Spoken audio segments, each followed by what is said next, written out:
grande honra estar aqui com vocês e de repartir com vocês a palavra de Deus. Quando eu penso em liderança, eu me inclino a pensar naquele que para mim foi o grande líder do cristianismo. Como Deus mudou a vida dele, como Deus colocou no cadinho, na fornalha, no deserto. Como Deus o preparou para o ministério, como Deus o usou poderosamente no ministério, como Deus foi glorificado na vida dele. Às vezes nós queremos o bônus da liderança, mas não queremos o ônus da liderança. Às vezes nós queremos as vitórias, mas não queremos as lutas. Às vezes nós queremos pular fases, e não dá para pular fases. Então eu queria repartir com vocês aquilo que arde em meu coração sobre a vida do apóstolo Paulo.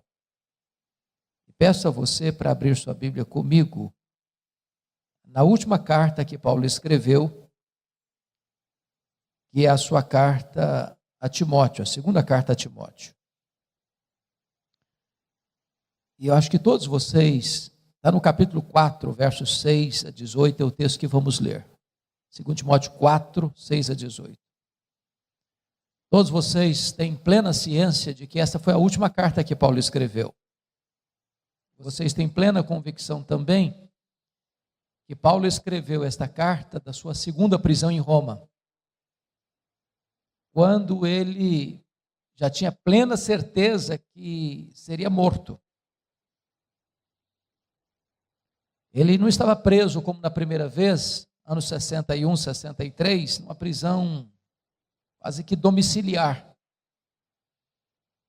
Mas agora ele estava numa masmorra, úmida, fria, insalubre. O que estava por trás dessa segunda prisão não eram mais os judeus, por zelo ou ciúmes, mas era o Estado, era Roma, era o imperador. Agora ele não estava mais preso como um apóstolo, ele estava preso como um bandido. Ele diz isso lá nessa carta, capítulo 2, verso 9, como um malfeitor, sendo acusado talvez de um dos mais graves crimes do império, de ser o líder dos incendiários de Roma. Ele escreve essa carta quando a igreja está enfrentando um grande risco, porque muitos, ou diz o texto, que todos os da Ásia o abandonaram. Ligar-se a Paulo era ser acusado de incendiário e era sofrer o risco de ser preso e martirizado. O cristianismo está vivendo um momento de risco, de perigo, de ameaça. Timóteo, pastor de Éfeso, é jovem, é doente, é tímido, e Paulo precisa passar o bastão para ele. E é nesse contexto, irmãos, é que Paulo escreve esta carta. Este é o último capítulo desta carta. Essas são as últimas palavras deste capítulo. Portanto, essas são as últimas palavras de Paulo antes de morrer, registradas na Bíblia. Então vale a pena ouvir o que ele está dizendo. Ele diz assim: quanto a mim, já estou sendo oferecido por libação, e o tempo da minha partida é chegado. Combati o bom combate, completei a carreira, guardei a fé. Já agora a coroa da justiça me está guardada, a qual o Senhor reto juiz me dará naquele dia, e não apenas a mim, mas a todos quantos amam a sua vinda. Procura vir ter comigo depressa, porque Demas, tendo amado o presente século, me abandonou e se foi para Tessalônica. Crescente foi para a Galácia, Tito para a Dalmácia. Somente Lucas está comigo. Traz contigo Marcos, porque me é útil para o ministério. Quanto a Tíquico, mandei-o até Éfeso. Quando vieres, traz a capa que deixei em Troade, na casa de Carpo, bem como os livros, especialmente os pergaminhos.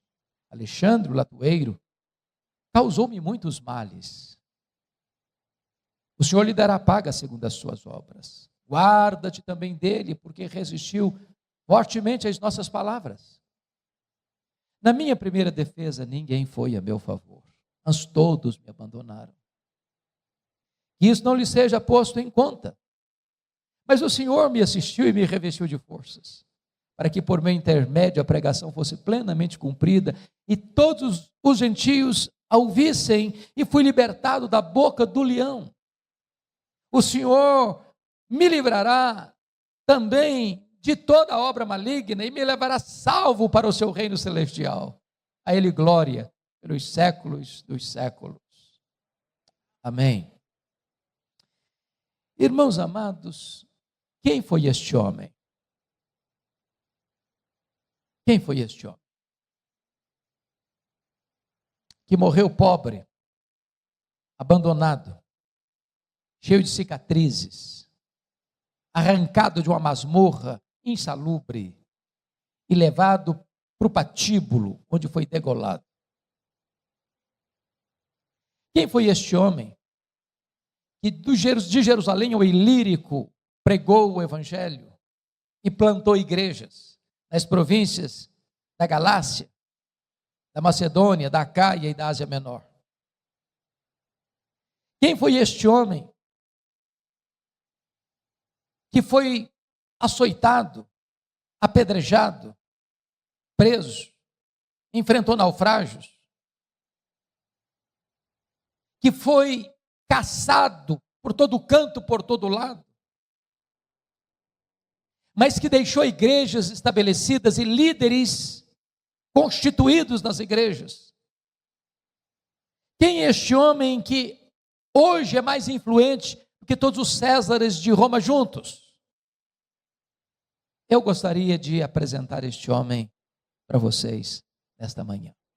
E peço licença para só voltar nesse texto na conclusão da minha fala.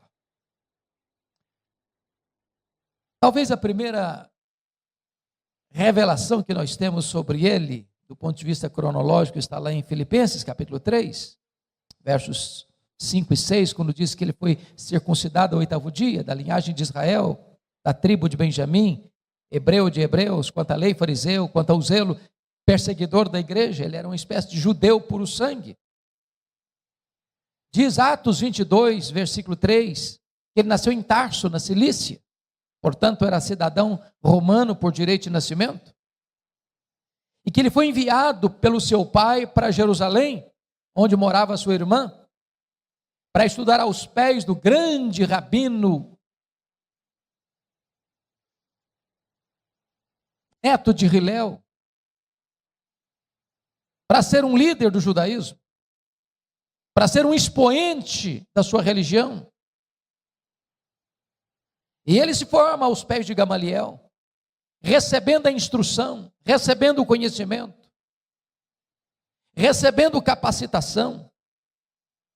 E diz a Bíblia em Gálatas 1,14, que dentre os da sua idade, ele se destaca, ele se projeta, ele torna-se singular, exatamente pelo seu zelo, pela lei, pela tradição de seus pais. Torna-se um homem culto, poliglota, personalidade forte, espírito de liderança. Porém, ao mesmo tempo que Saulo se fortalece em Jerusalém, aos pés de Gamaliel, neto do famoso rabino Hilel, um outro rabino crescia em Israel. Não na decantada Jerusalém, onde estava o Sinédrio, mas na pequena, pobre e desprezada Nazaré da Galileia.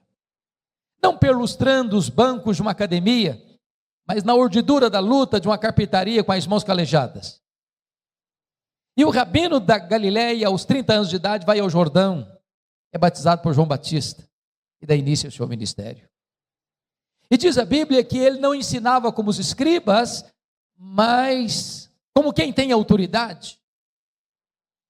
Os cegos viam, os aleijados andavam, os surdos ouviam, os mudos falavam, os leprosos eram purificados, os cativos eram libertos, os mortos ressuscitavam. O evangelho era pregado no poder do Espírito Santo. Isso provoca certamente ciúmes por parte do sinédrio. Escalam os fariseus para vigiá-lo, para policiá-lo, para investigá-lo, para buscar uma ocasião oportuna para pegá-lo no contrapé. Acusam-no, prendem-no, crucificam-no, sepultam-no, para alívio do sinédrio. Entretanto, no primeiro dia da semana, uma bomba explode no arraial do inimigo. O túmulo do Rabi da Galileia está aberto, e aberto de dentro para fora. Ele ressuscitou. Ele matou a morte, com a sua morte, ao ressuscitar dentre os mortos. E nesse momento, Saulo de Tarso se levanta como braço de ferro do sinédrio, para tornar-se o maior e mais implacável perseguidor do cristianismo. E quando eu volto a atenção para o livro de Atos dos Apóstolos, Atos descreve Saulo de duas maneiras. Primeiro, descreve-o como uma fera selvagem. Essa expressão que está em Atos 9:1, respirando ameaças e morte contra os discípulos, e essa palavra no grego é a mesma para uma fera selvagem que salta sobre a sua presa para devorá-la. Ele era uma fera selvagem. Ele mesmo assim se define lá em 1 Timóteo 1,13. Era um blasfemo, insolente e perseguidor. Ele diz em 1 Coríntios 15:9, que nem direito de ser apóstolo tinha, porque ele perseguiu a igreja de Deus, por isso é considerava o menor dos apóstolos. Diz Gálatas 1,13, que ele devastava a igreja de Deus. Diz Atos 8, versículo 3, que ele entrava nas casas e arrastava homens e mulheres para jogá-los na prisão, e assim ele assolava a igreja de Deus. Diz Atos 9, 21, que ele exterminava aqueles que professavam o nome de Jesus em Jerusalém. E você bem sabe que exterminar não é prender, exterminar não é bater, exterminar é matar. Saulo era um assassino, era um sanguinário, era um monstro.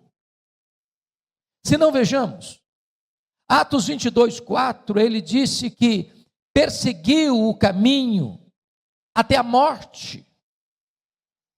Ou seja, ele não perseguiu apenas os crentes, ele perseguiu a religião dos crentes, ele perseguiu o caminho com fúria mortal. Mas Atos 26:9 diz que ele entendia que devia fazer muitas coisas contra o nome de Jesus. Ou seja, ele não perseguia apenas os crentes, nem apenas a religião dos crentes, ele perseguia o Deus dos crentes, ele perseguia Jesus.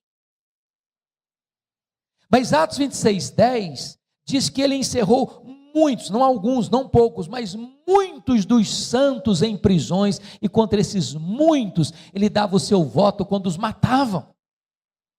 Ou seja, ele foi um assassino em série, ele foi um serial killer, ele foi um monstro, ele foi uma fera selvagem. Diz Atos 26, versículo 11, que por todas as sinagogas ele perseguiu os crentes, castigando-os, batendo neles e forçando-os inclusive a blasfemar. Ou seja, a perseguição de Saulo não era apenas física, era também psicológica.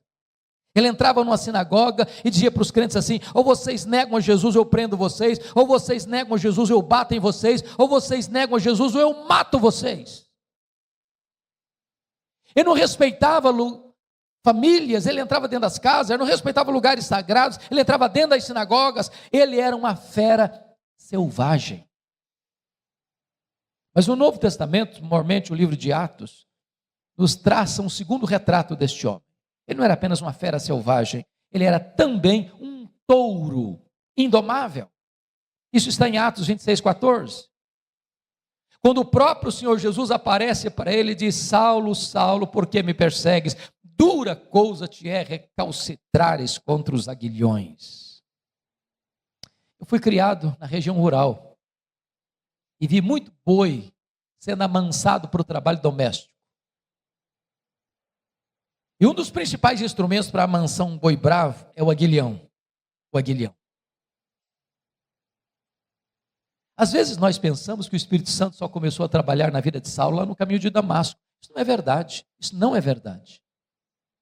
Toda vez que Saulo entrava numa casa e arrastava um homem ou uma mulher e jogava na cadeia, toda vez que Saulo entrava numa sinagoga e batia nos crentes e forçava os crentes a blasfemar, e esse crente preferia morrer pela sua fé, a negar a sua fé e apostatar, toda vez que Saulo dava o seu voto para matar um crente porque ele não negava a sua fé, era o Espírito Santo picando a consciência desse homem, era o Espírito Santo ferroando esse touro bravo, mas esse touro bravo não quer ser amansado, até o dia que esse touro bravo está indo para Damasco, respirando ameaças e morte, quando de repente, das alturas, o domador de touro bravos joga esse touro bravo no chão e grita desde o céu: Saulo, Saulo, por que me persegues? Dura coisa te é recalcitrares contra os aguilhões. O touro bravo está caído, o touro bravo está vencido, o maior perseguidor do cristianismo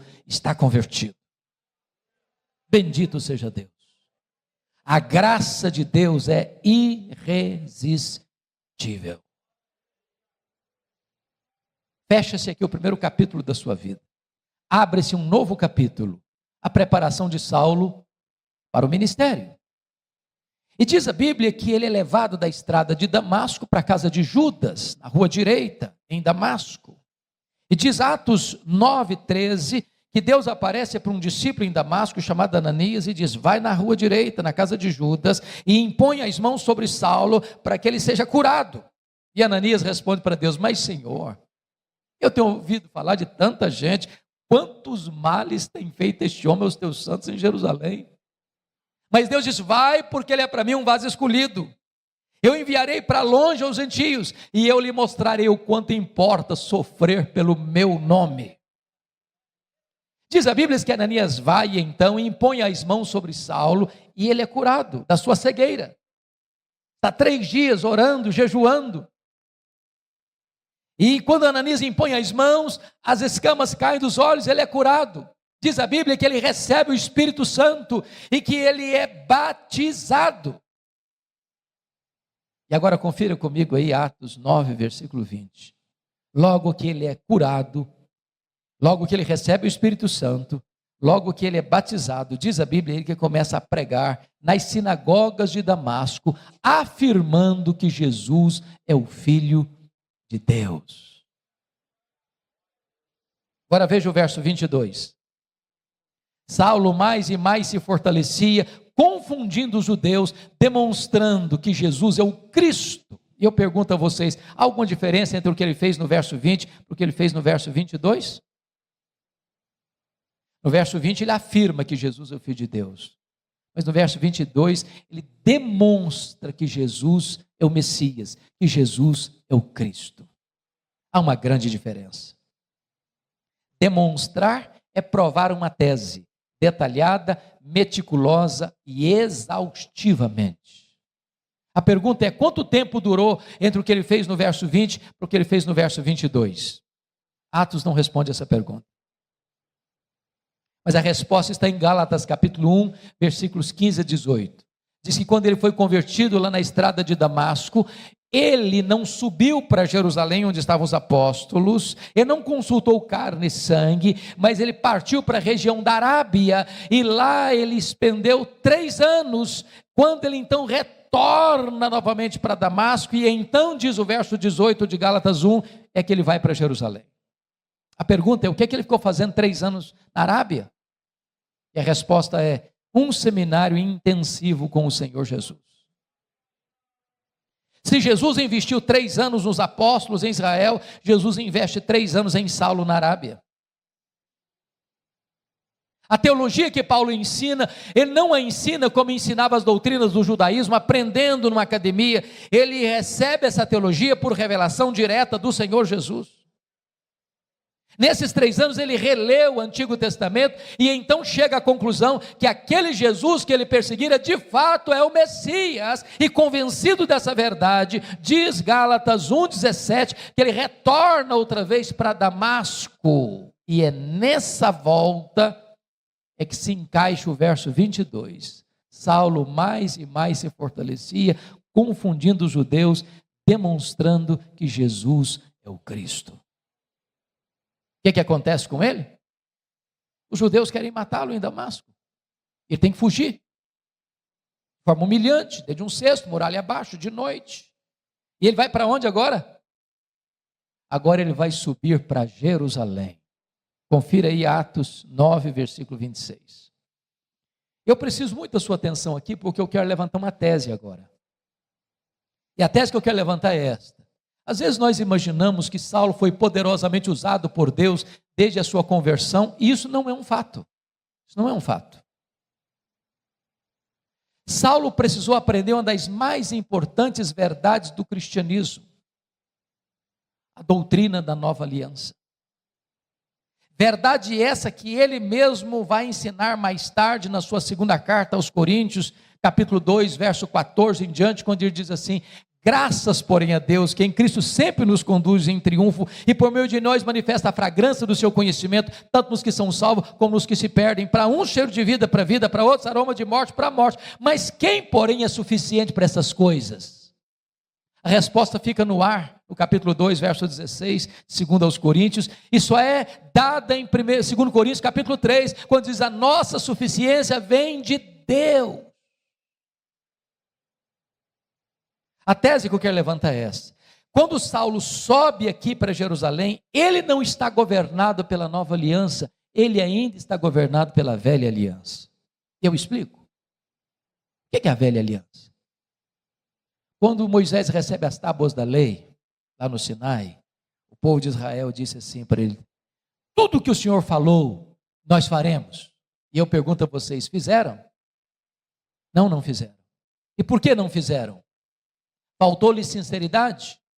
Não. Faltou-lhes poder. O lema da velha aliança é: tudo depende de mim, nada depende de Deus. Pois o lema da nova aliança é: tudo depende de Deus, nada depende de mim. Quando Saulo sobe para Jerusalém, ele vai governado pela velha aliança por uma razão muito simples. Ele imagina que ele vai ser o grande líder da igreja em Jerusalém. Ele imagina que ele é o homem estratégico para alavancar o crescimento da igreja em Jerusalém. Ele imagina que ele é o homem que tem o melhor currículo, que tem o melhor preparo, que tem o melhor performance. E ele tinha motivos para pensar isso.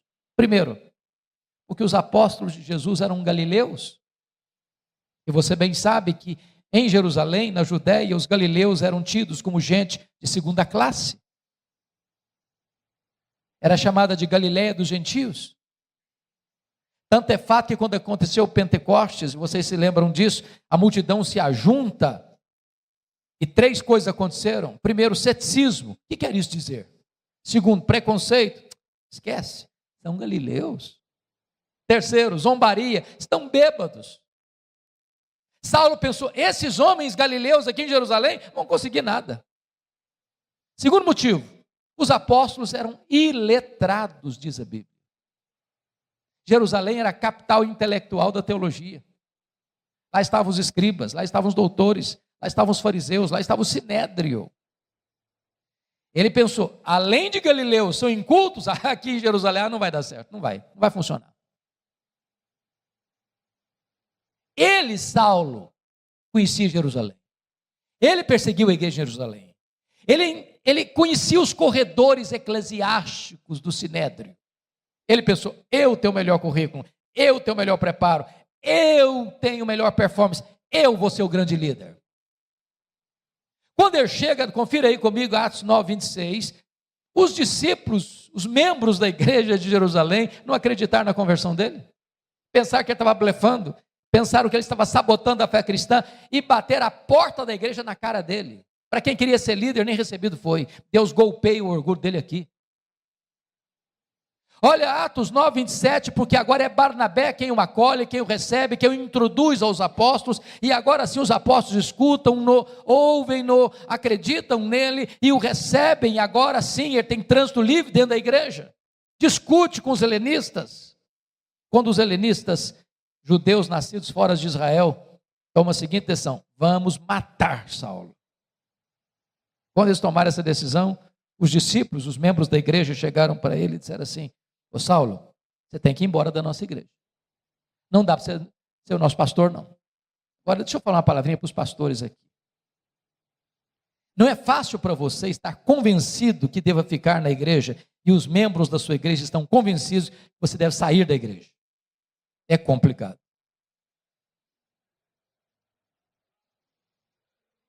Saulo quer ficar, os membros querem que ele vá embora. Sabe o que aconteceu com Saulo? Ele não foi embora. Ele estava convencido que ele era o homem. Só que não foram apenas os membros da igreja que queriam que ele fosse embora, não. Está escrito lá em Atos 22, 17 a 19, que o próprio Deus apareceu para ele e disse: vai embora. Ô irmãos, aí não tem mais opção aí. Se você ser mandado embora da igreja pela liderança da igreja é uma coisa, pelos membros da igreja é outra coisa. Agora, ser mandado embora da igreja pelo próprio Deus, parece que não sobra opção mais. Sabe o que aconteceu com ele? Ele não foi embora. Não foi. Olha aí o versículo 18, 22, 18. Ele começa a razoar com Deus, ele começa a discutir com Deus. Ele começa a argumentar com Deus: mas Senhor, eu persegui a igreja aqui. Quando se matou Estevão, teu testemunho estava presente, consentia nisso, até guardei as festas daqueles que o apedrejaram. Sabe o que ele está dizendo para Deus? Ô Deus, o senhor pensa melhor, o senhor pensa direito, o senhor não pode cometer esse erro estratégico. Essa igreja sem a minha liderança aqui não vai para frente não. Eu sou o cara, eu tenho o melhor currículo, eu tenho o melhor preparo. Aqui tem que funcionar ao redor da minha pessoa. Eu sou insubstituível. Sabe o que aconteceu? Deus não mudou. Foi Saulo quem teve que mudar e mudar-se. Deus disse: vai! Vaza!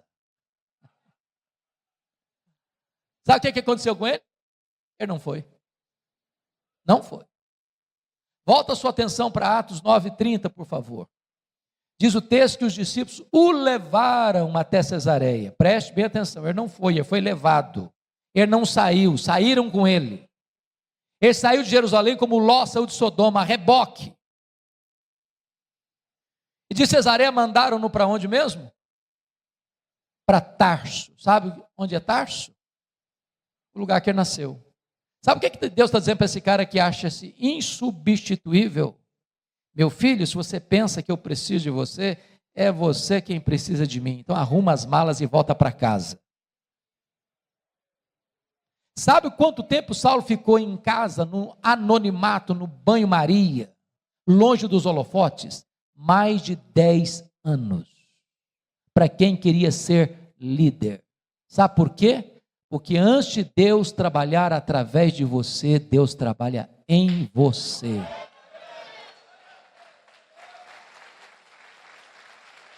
Deus está mais interessado em quem você é do que no que você faz. Vida com Deus precede trabalho para Deus. A vida do líder é a vida da sua liderança. Saulo precisava aprender isso. Que tudo depende de Deus, nada depende de nós. Mas o pior não tinha acontecido, não, irmãos. O pior está lá em Atos 9:31. Diz que no dia que Saulo arrumou as malas e foi embora da igreja, a igreja passou a ter paz e passou a crescer. Você quer coisa pior para um pastor do que isso? No dia que vai embora da igreja, os problemas da igreja se resolvem. A igreja deslancha a crescer. Para alguém que achava que ele era insubstituível. Pois bem, amados, passaram-se vários anos, diz Atos 11:25, que acontece um avivamento em Antioquia. A igreja manda para lá Barnabé.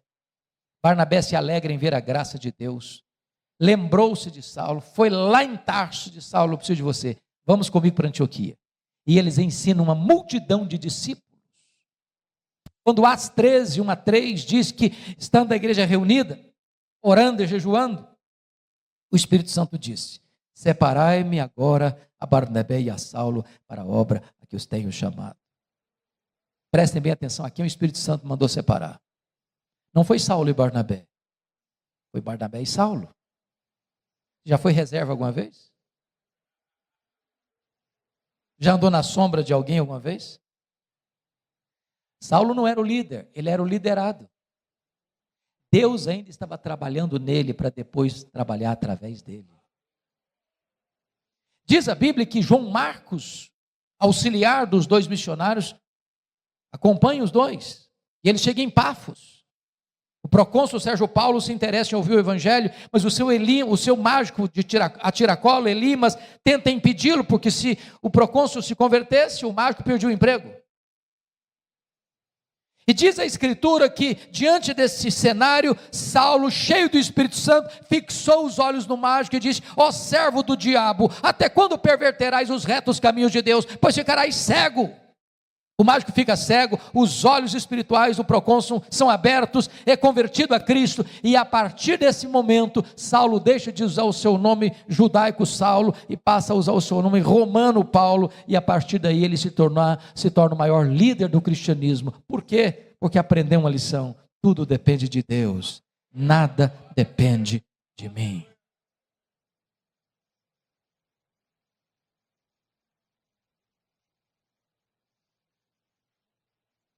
Prestem bem atenção. Chega Atos 13:13. Diz que João Marcos, eles estão em Perge da Panfilha agora, e João Marcos abandona Paulo e Barnabé e volta para Jerusalém. Você já perguntou por que João Marcos deixou os dois missionários? Perge da Panfilha? A Bíblia não responde, pelo menos de forma direta. Mas nós podemos pensar em algumas possibilidades. Primeira possibilidade: eu acho que ele era muito jovem e ele pensou que viagem missionária era turismo. Quando ele percebeu que não era, ele falou: estou fora. Primeira possibilidade. Segunda possibilidade: quando ele sai de Antioquia, o líder da caravana era o primo dele, Barnabé. No meio da viagem, muda o comando, agora é Paulo que é o líder. Ele pensou: bom, sob a liderança do meu primo eu iria, mas na liderança do outro não vou não. Terceira possibilidade: ele era muito judeu para acreditar que só a fé em Jesus era suficiente para a salvação. Quarta e última possibilidade, eu creio nessa última. Diz a Bíblia em Gálatas 4, versículos 14 e 15, que Paulo pregou o evangelho pela primeira vez na Galácia, entenda-se Galácia do Sul, Antioquia da Pisídia, Icônio, Derbe e Listra, por causa de uma enfermidade física. Pergunta: que enfermidade física era essa? Muito provavelmente a mesma que o próprio Paulo descreve em 2 Coríntios 12:7, um espinho na carne, mensageiro de Satanás, para me esbofetear, a fim de que eu não me ensoberbecesse. Pergunta: de onde procede o espinho na carne de Paulo? De Deus ou de Satanás? E a resposta categórica é: de Deus, é claro. Por que eu sei que é de Deus? Por causa do propósito. Para que eu não me ensoberbecesse. Você acha que o diabo tem algum interesse em que você seja humilde?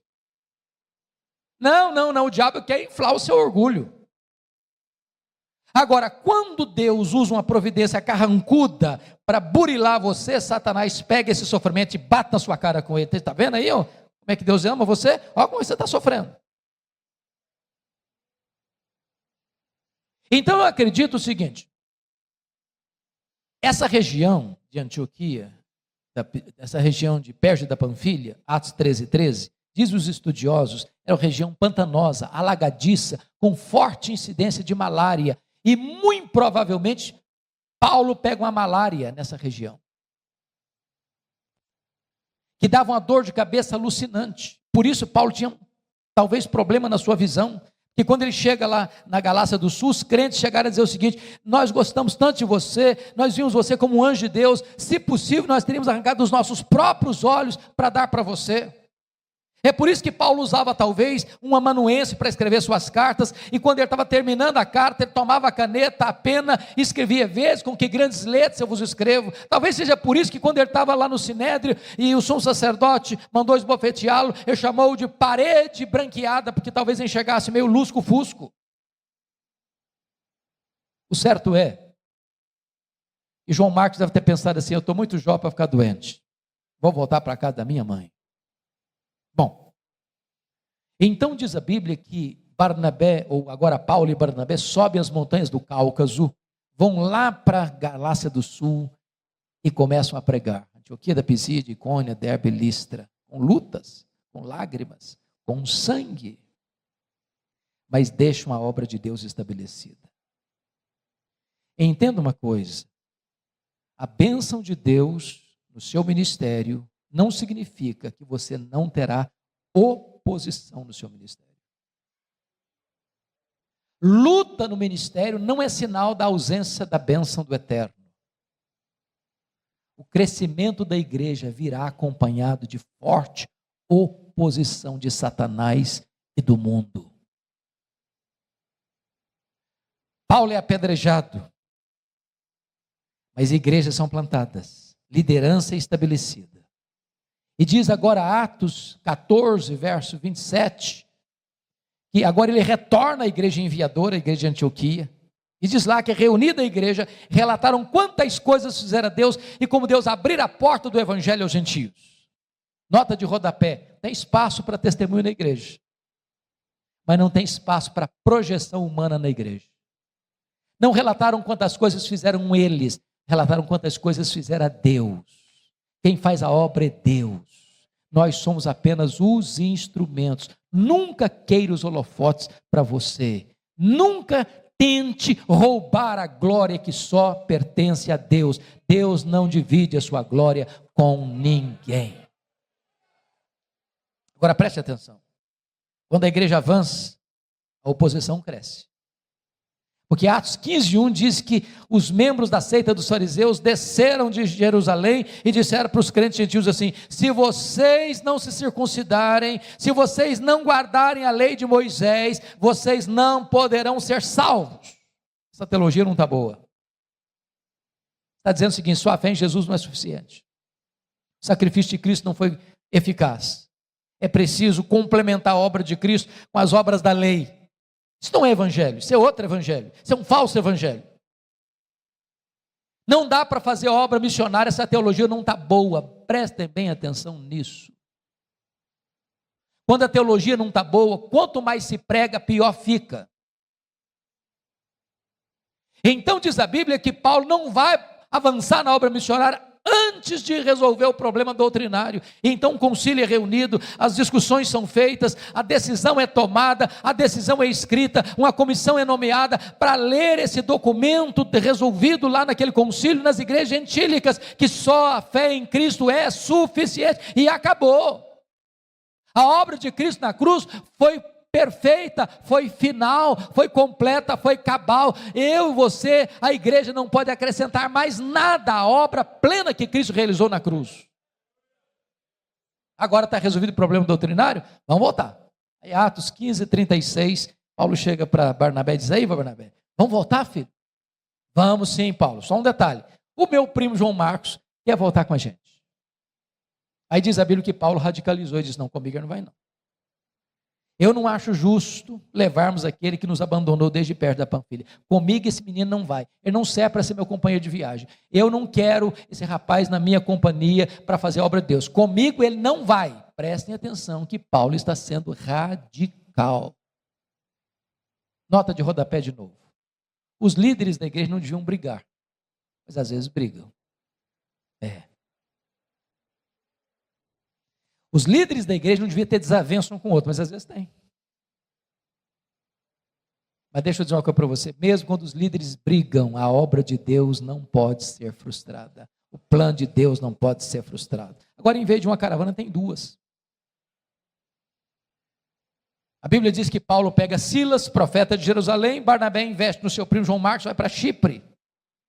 E a obra de Deus continua, a despeito de nós. Apesar de nós, a obra de Deus continua. A obra de Deus acompanha a estada de Paulo, e ele quer entrar na Ásia, o Espírito de Deus o impede de entrar na Ásia, e ele escuta a voz de um varão macedônio: passa a Macedônia e ajuda-nos, e ele entra na Macedônia. Glória a Deus, porque o Ocidente é alcançado pela luz do Evangelho. Você deve agradecer a Deus por essa direção missionária. Mas preste atenção aqui. A direção quem dá é Deus, mas quem escolhe os melhores métodos somos nós. Leia atentamente o livro de Atos e você vai ver que Paulo só se fixou em cidades estratégicas. Filipos era colônia romana, Tessalônica era a capital da Macedônia, Bereia era a importante cidade da Macedônia, Atenas era a capital intelectual do mundo, Corinto era a capital da Caia, Éfeso era a capital da Ásia Menor. O que Paulo está nos ensinando aqui? Estratégias missionárias, estratégias de crescimento de igreja. Vamos plantar uma igreja? Vamos. Onde? Que cidade? Vamos comprar um terreno? Vamos. Em que bairro? Em que rua? Porque às vezes, irmãos, a gente escolhe a cidade mais escondida, o bairro mais distante, a rua de mais difícil acesso, o pior terreno da rua, e aí fica lá 30 anos capengando. Se nós plantarmos igrejas estratégicas influenciarão a sua micro-região. Agora, mesmo quando Deus dá a direção, e mesmo quando nós escolhemos os melhores métodos, nós enfrentamos luta. Paulo é preso e açoitado em Filipos, Paulo é escorraçado de Tessalônica, Paulo é enxotado de Bereia, Paulo é chamado de tagarela em Atenas, Paulo é chamado de impostor em Éfeso, em Corinto. Mas de Corinto ele escreve as suas 2 cartas aos Tessalonicenses, porque a primeira carta já escreveram em Antioquia da Síria, a carta aos Gálatas. E agora ele vai para Éfeso, 3 anos, a terceira viagem missionária, capital da Ásia Menor, cidade com mais de 300 mil habitantes, onde tem uma das 7 maravilhas do mundo antigo, o templo de Diana. Uma cidade fortemente idólatra, uma cidade fortemente marcada pelo ocultismo, e para mim é um dos maiores milagres do cristianismo, que Paulo passa 3 anos nessa cidade, sem rádio, sem televisão, sem jornal, sem Bíblia impressa, sem zap zap, e ele impacta a cidade, a ponto da idolatria recuar, a ponto das pessoas feiticeiras queimarem os seus livros de magia em praça pública, a ponto da palavra de Deus prevalecer. Nesses 3 anos, Paulo planta igreja em toda a região: Esmirna, Pérgamo, Tiatira, Sardes, Filadélfia, Laodiceia, Hierápolis, Colossos. Um milagre, um avivamento espiritual, pelo poder do Espírito Santo de Deus. Não de forma fácil. Ele diz: eu enfrentei feras, eu enfrentei lutas maiores do que minhas forças, mas a despeito das lutas, a obra de Deus avança. Agora ele está saindo de Éfeso. Por que ele está saindo de Éfeso? Ele está indo para Jerusalém levar uma oferta para os pobres da Judeia. Por que isso? Gálatas 2,10 diz que ele assumiu um compromisso com os líderes da igreja de ir para os gentios, mas não se esquecer dos pobres. Diz Atos 18:2 que no tempo de Cláudio, o imperador, houve uma grande fome no mundo, e Cláudio, por isso, expulsa os judeus de Roma. E esses judeus retornam agora para a Judeia, sem casa, sem propriedade, sem lavoura, e estão passando necessidades, e Paulo faz uma grande coleta nas igrejas gentílicas para levar para os pobres da Judeia, querendo costurar não apenas cuidado do ponto de vista físico, material, mas também de costurar a unidade espiritual de igrejas gentílicas e a igreja judaica. Quando ele está indo, ele se reúne com os presbíteros de Éfeso e diz assim para eles: o Espírito Santo me assegura que o que eu vou enfrentar pela frente são cadeias e tribulações. Mas ele diz assim: em nada considero a vida preciosa para mim mesmo, conquanto que eu complete a minha carreira e o ministério que eu recebi do Senhor Jesus para testemunhar o evangelho da graça de Deus. Ele chega em Cesareia, e Ágabo o prende com um cinto e diz: eles vão te prender lá. E os discípulos tentaram demovê-lo. Ele diz: eu estou pronto não só a ser preso, mas a morrer por Jesus em Jerusalém. E ele chega em Jerusalém e é preso. Conspiram contra ele para matá-lo.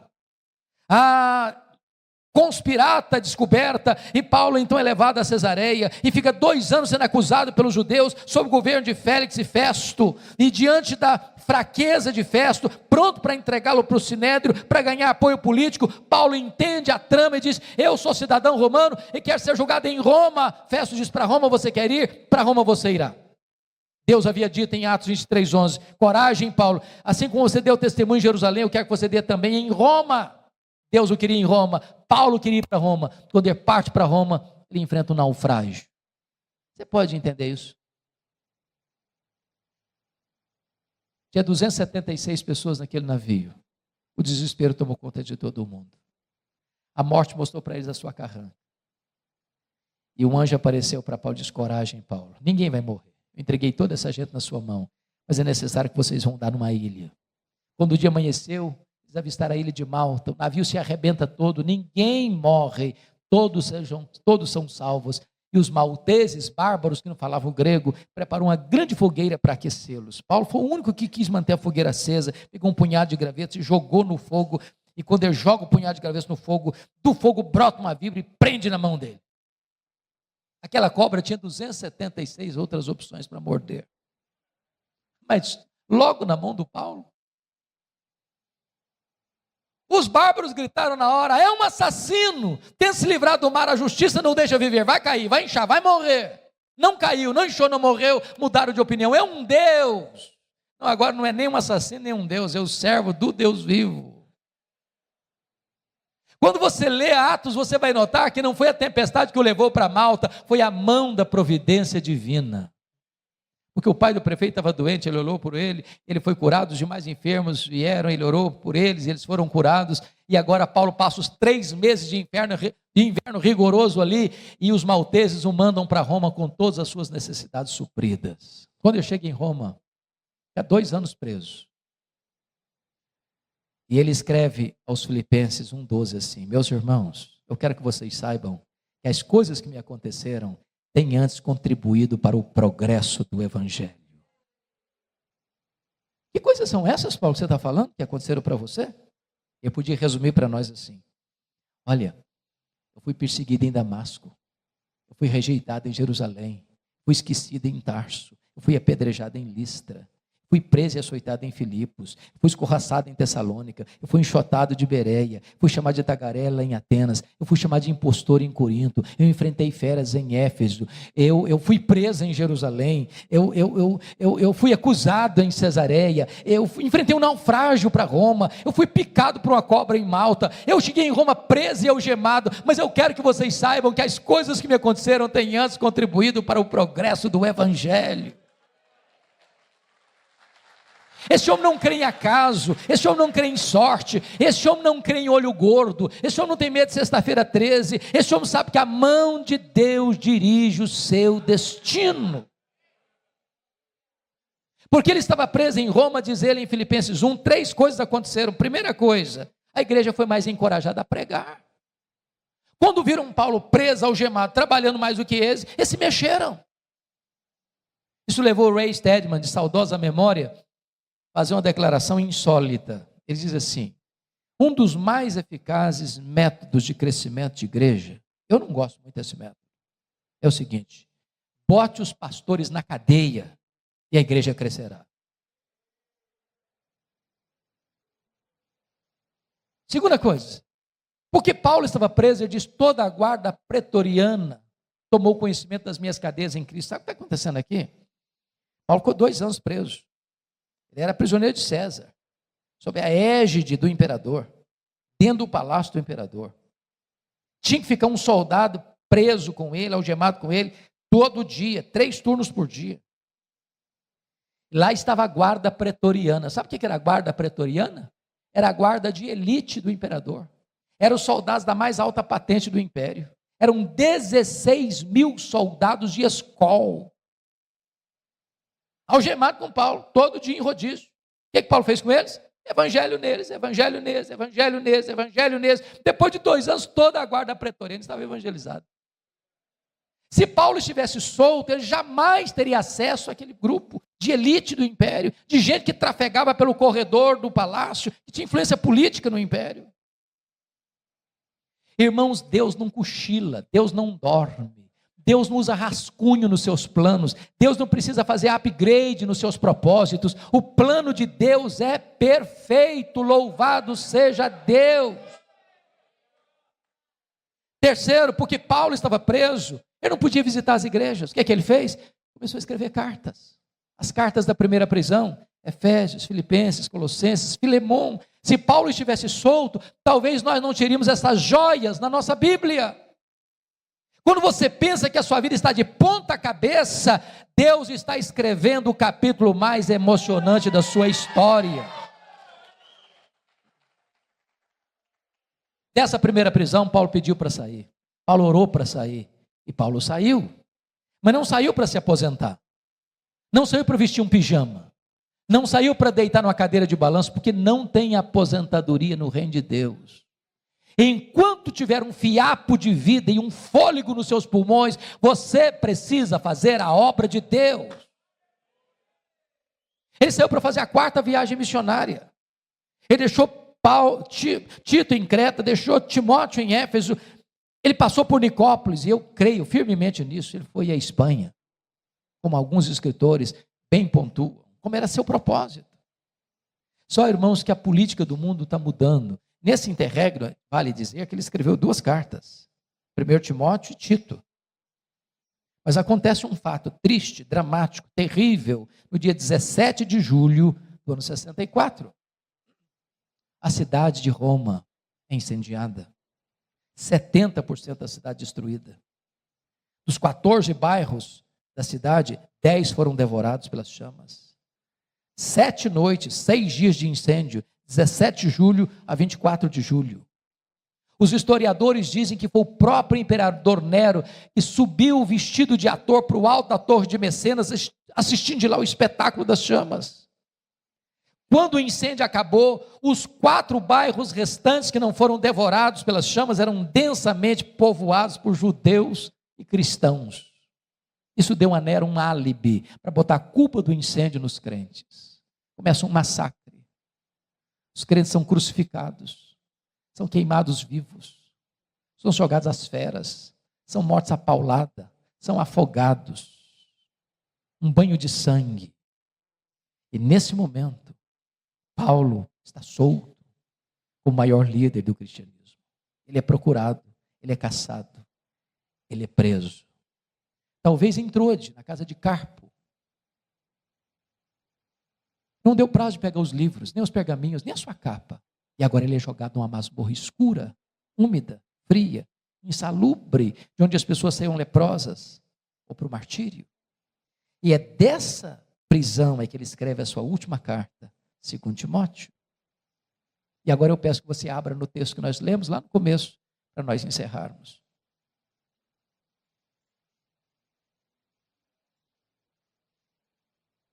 A grande pergunta é: o que esse homem está sentindo? O maior pregador, o maior apóstolo, o maior pastor, o maior evangelista, o maior missionário, o maior plantador de igrejas da história do cristianismo. Está preso, abandonado, cheio de cicatrizes. Na chegada do inverno,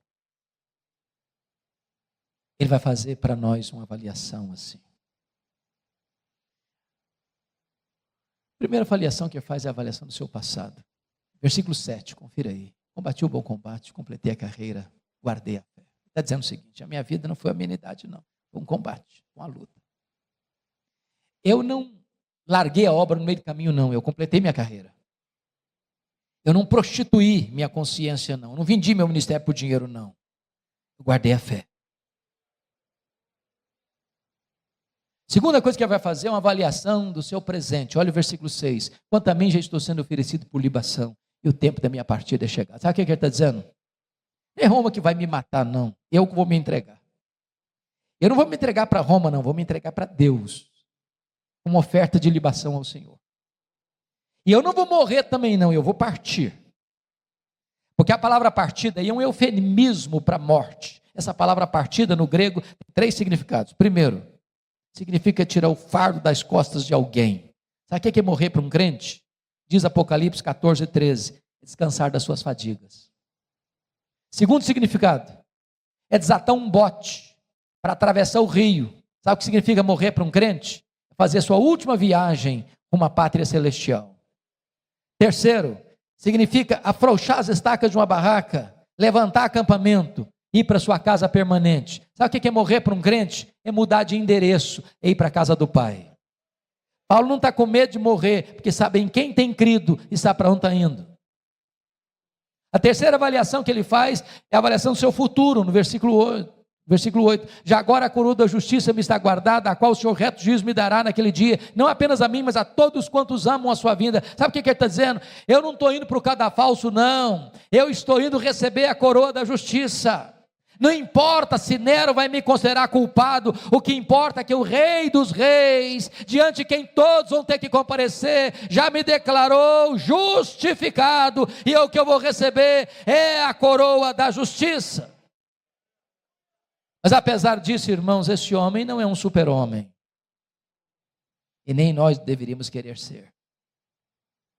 Ele é um homem que tem sentimentos. O que eu acho bonito em Paulo é que ele, ao fechar as cortinas da vida, não tem vergonha nenhuma de compartilhar conosco as suas lutas. Ele vai mostrar para nós alguns dramas que ele viveu. Primeiro drama da solidão. Olha o verso 9. Procura vir ter comigo depressa. Olha o versículo 21. Venha, mas venha antes do inverno, meu filho.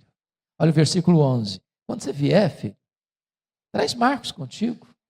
Ele me é útil para o ministério. Eu amo esse versículo, porque ele me remete a Atos 15, 36 a 41, quando um dia Paulo disse assim, esse rapaz não serve para andar comigo, eu não o quero comigo, ele não serve para ser meu companheiro. Agora Paulo, já velho, já encanecido, já cheio de cicatrizes, está dizendo, eu quero esse menino comigo, eu preciso dele ao meu lado, eu quero encostar minha cabeça no peito dele antes de morrer. Sabe o que significa isso, irmãos? Você nunca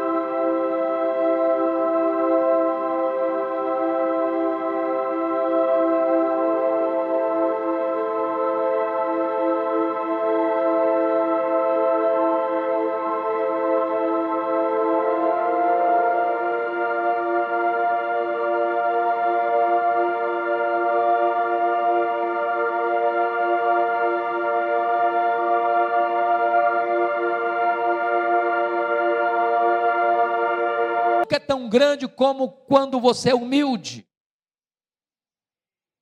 Não desça a sepultura com pendências emocionais na sua vida. Tenha coragem de pedir perdão. Tenha coragem de tratar de relacionamentos machucados e feridos. Não deixe gente ferida por suas próprias mãos antes de partir para o Senhor. Segundo drama que esse homem enfrenta é o drama do abandono. Olha o versículo 10. Porque Demas, tendo amado o presente século, me abandonou. Não é fácil ser abandonado. Não é fácil ser abandonado por aqueles a quem você amou. Não é fácil ser abandonado na velhice, quando você precisa de ajuda. Não é fácil ser abandonado quando você está precisando de um ombro. Porque gente precisa de Deus, mas gente precisa de gente. Abandono. Paulo está lidando com isso. Abandono dói, seja em qualquer situação da vida. Terceiro drama que ele está enfrentando. O drama da traição. Olha o versículo 14 e 15. Alexandre o latoeiro causou-me muitos males. Os historiadores dizem que foi esse homem que delatou o apóstolo Paulo, culminando na sua segunda prisão e no seu consequente martírio. É gente que apunhala você pelas costas, é gente que puxa o seu tapete, é gente que se alegra quando você cai, é gente que chora quando você se levanta, é gente que celebra as suas derrotas e se entristece com as suas vitórias. Não é fácil ser traído, irmãos. Não é fácil. Mas olha o versículo 15. Ele não resiste apenas a Paulo, ele resiste às palavras de Paulo. Ele não resiste apenas quem Paulo é, ele resiste o que Paulo faz. Não é fácil ser traído. Quarto drama que Paulo enfrenta, irmãos, é o drama das privações. Olha o verso 13. Paulo enfrenta 3 privações. Privação emocional, eu preciso de gente. Privação mental, ele diz, traz os meus livros, os meus pergaminhos. Nota de rodapé aqui. Gente, Paulo sabe que vai morrer. Sabe que vai morrer, mas quer estudar um pouco mais. Tem gente que passa a vida inteira e não lê nada, pois Paulo está querendo ler, sabendo que está sentenciado à morte. Alimente a sua mente. Estica o seu cérebro. Estude. Você, pastor, no momento que cessar de aprender, você cessa de ensinar. Você não pode se alimentar de leite magro e destilar néctar para o povo. Você precisa ler e estudar até o último dia da sua vida. Terceira privação que esse homem enfrenta, privação física. O irmão, o inverno está chegando, e ele diz, traz a minha capa, meu filho, quando você vier. Lá em Roma faz temperatura da parte de 0. Dentro de uma masmorra é tão frio lá dentro quanto lá fora. Vocês sabem que gente velha sente mais frio que gente nova. Está dizendo, meu filho, se você não trouxer a minha capa, eu vou morrer de frio. Antes de ser degolado. Sabe o que me impressiona, irmãos?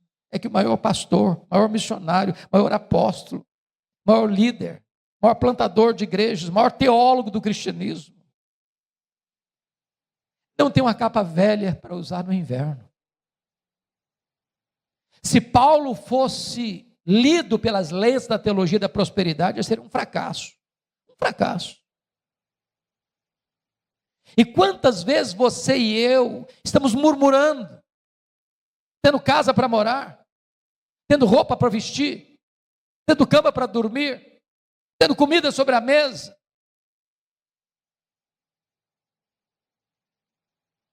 Mas a última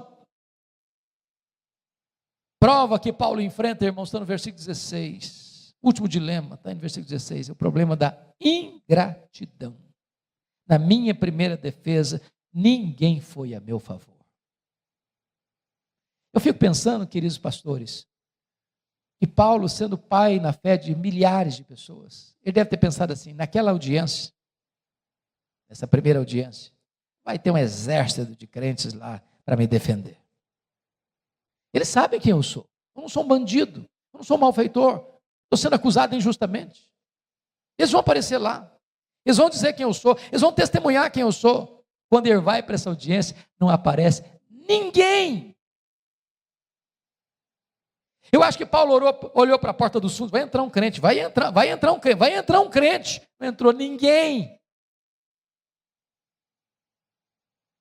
É você se debulhar, é você se esforçar, é você se doar, fazer uma obra com amor, com paixão, com lágrimas, com sangue, e na hora final da vida, quando você está fechando a cortina da vida, você precisa de alguém do seu lado, ninguém aparece.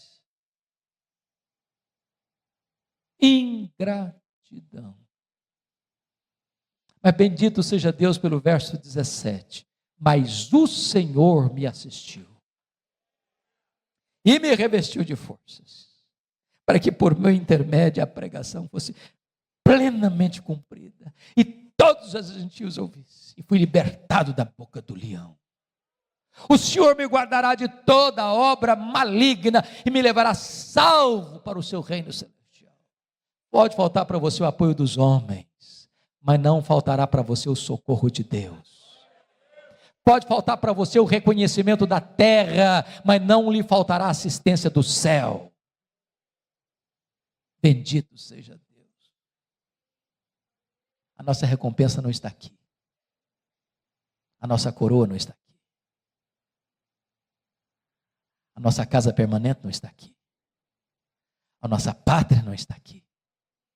A nossa herança não está aqui. Mas eu quero concluir dizendo o seguinte: quis Deus que este último momento na vida de Paulo não estivesse registrado na Bíblia. Mas sabe, irmãos, eu vejo esse momento. Eu imagino esse momento. Eu vejo essa hora. Houve um dia em que um carcereiro, homem rude, cruel, insensível, recebe em sua mesa um pedaço de couro, contando o nome de um prisioneiro que deveria ser executado naquele dia. Eu vejo esse homem se levantando da sua cadeira, pegando um pesado molho de chaves numa mão, uma tocha na outra mão, e percorrendo aquele corredor escuro, sombrio, gelado. Eu vejo esse homem abrindo uma pesada porta de ferro. Eu vejo esse homem entrando naquela masmorra escura e insalubre, com aquela tocha na mão. Eu vejo esse homem gritando: prisioneiro Paulo, prisioneiro Paulo, prisioneiro Paulo. E lá no fundo, o velho responde: sou eu estou aqui. Ele é acorrentado, ele é retirado daquela masmorra. Ele percorre aquele corredor escuro. E quando ele está para ser degolado, o carrasco lhe pergunta: você quer dizer algumas palavras antes de morrer? E Paulo responde: eu quero. Talvez pensasse que Paulo fosse expressar a sua mágoa, a sua revolta, a sua dor, a sua decepção. Mas não. O velho apóstolo levanta as mãos para os céus. Diz a ele: ao Senhor Jesus, glória pelos séculos dos séculos. Amém. Bota a cabeça no cepo. A espada de Roma tosa-lhe a cabeça. Corpo para um lado, cabeça para o outro. Tombou na terra como um mártir, foi recebido no céu como um príncipe. Este homem que diz para você e para mim: sede meus imitadores, como eu sou de Cristo. Que Deus nos ajude a viver este cristianismo maiúsculo, superlativo e viril, para vivermos para Jesus e para morrermos por Ele. Que Ele nos abençoe.